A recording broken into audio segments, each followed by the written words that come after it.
Hi, it's Catherine, and today I want to talk to you about dipping into despair because given our current crisis, you may find yourself doing that.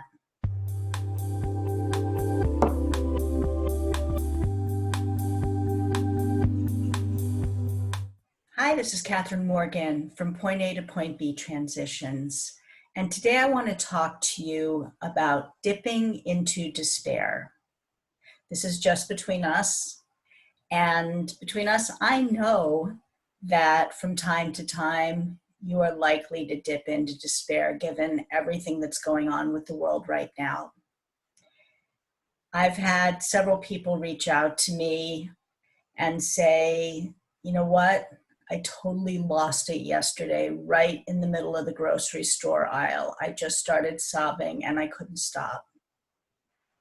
Or another friend who just fell into a state of sadness in their kitchen and sat down and had to write about it and then reached out to floated by me to see. She said, well, I'm kind of thinking about posting it on Facebook, but I don't know. What do you think?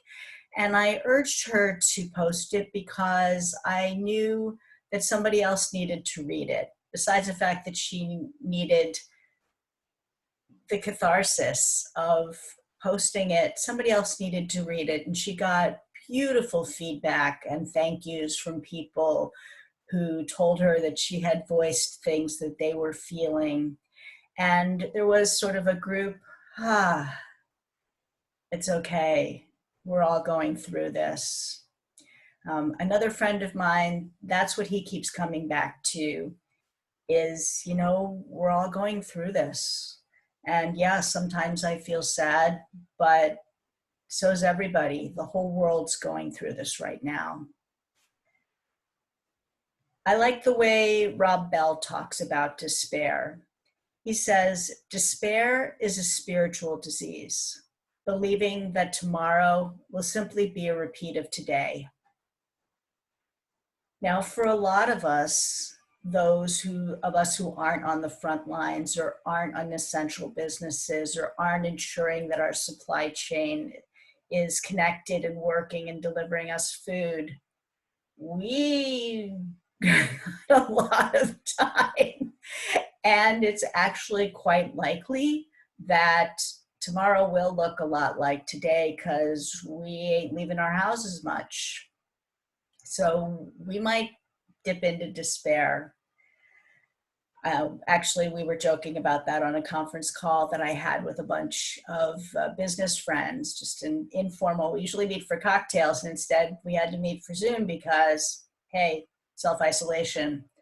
And it's the right thing to do. I'm not really complaining, but we were all trying to figure out, oh, is it Wednesday? Is it Thursday? It might be Monday. And we were jamming together different days of the week to sort of make, how we felt. Like we're just, a lot of us are in a state of, every day kind of feels like the day before, but it's not always going to be like this. And, we need to have some sense of humor and some perspective. Another friend of mine actually put on his calendar from 4 to 4:30, pity party.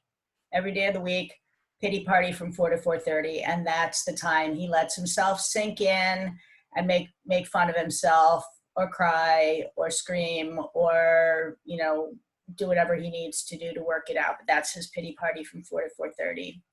Anyway, the reason I'm talking about this is because you're going to feel it and you're going to have a couple meltdowns and you're not going to be your best self with somebody you love maybe, and that's okay. We're all going through it. You're likely to feel some despair and it's going to bubble up, and that's okay. This is Catherine Morgan from Point A to Point B Transitions, and this is just between us.